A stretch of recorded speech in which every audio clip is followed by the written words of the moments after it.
Hey, welcome back to the lecture.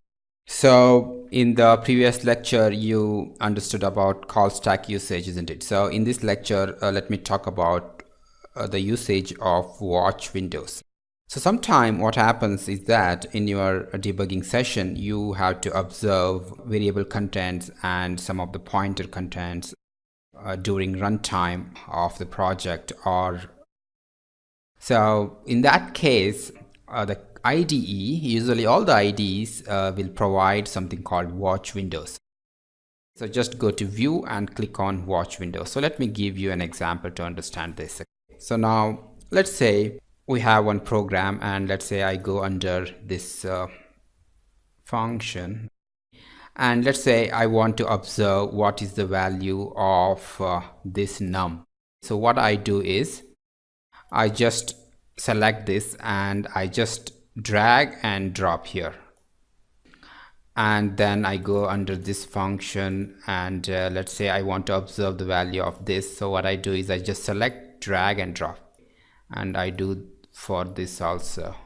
And then I want to know the address of this pointers, so I just drag and drop here.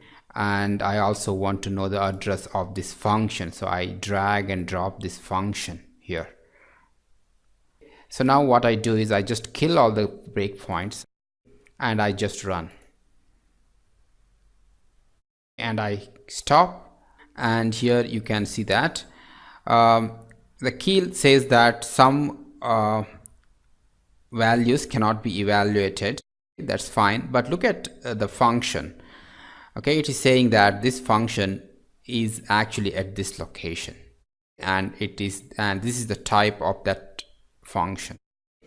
So now let's go to that function. So just go to that function here. So let me put a breakpoint here and just hit run, and when it halted here, you can see that num variable is actually having this value. So now let's go under this function. Let's just step in, and when you are here, you can see that GPIO pin is actually currently having this value, and pin state is actually having this value, which is nothing but this macro.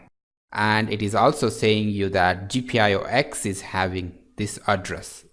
So because this is a pointer, right?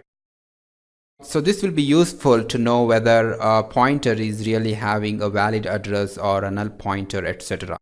Suppose at this point, if GPIO X is showing null, then you can immediately say that there is something wrong with this function, or someone is not passing the correct pointer.